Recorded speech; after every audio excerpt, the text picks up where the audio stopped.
गणेशोत्सवाची खरी मजा म्हणजे एकत्र येणं, आनंद साजरा करणं आणि मुख्य म्हणजे वेगवेगळ्या मोदकांची चव चाखणं.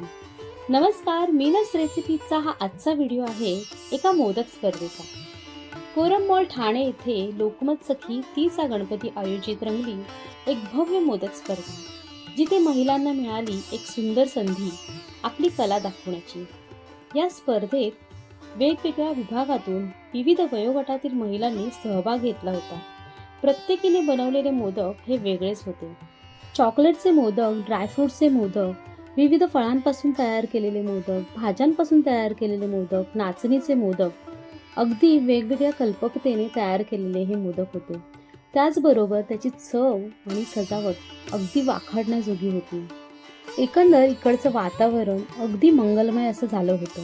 त्या स्पर्धेमध्ये मी देखील सहभाग घेतला होता आणि मी बनवले होते पेरूचे मोदक आणि या मोदकांची चव ना इतकी अप्रतिम झाली होती ना. त्याच्याबरोबर इथे माझी मैत्रीण देखील सहभागी झाली होती आणि तिने बनवले होते गुलकंदाचे मोदक. याची चव देखील अप्रतिम अशी झाली होती.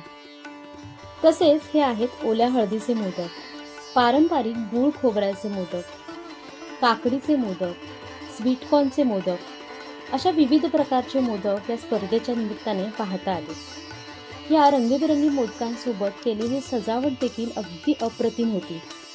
खरं तर मोदक म्हटला की तो गोडच असावा, पण या स्पर्धेच्या निमित्ताने आम्हाला तिखट मोदक देखील खाता आले.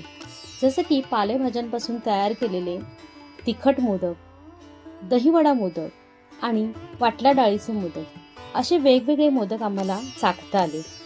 तसेच इथे इन्स्टंट असे ओरिओ बिस्किटपासून तयार केलेले मोदकही होता. या स्पर्धेचे परीक्षण करण्यासाठी शेफ आरती निजापकर यांची उपस्थिती होती. त्यांना लाईव्ह कुकिंग करताना पाहता आलं. सोबतच त्यांनी त्यांचे अनुभव आणि काही टिप्स देखील शेअर केले. या स्पर्धेच्या निमित्ताने ना अनेक जणींबरोबर ओळख झाली, मनसोक्त गप्पा झाल्या आणि त्याचं रूपांतर मैत्रीत देखील झालं. आणि हे घडलं फक्त गणपती बाप्पाच्या आशीर्वादामुळे. या स्पर्धेचा निकाल अजून बाकी आहे, कारण लोकमत आयोजित असे बरेच कार्यक्रम बाकी आहेत.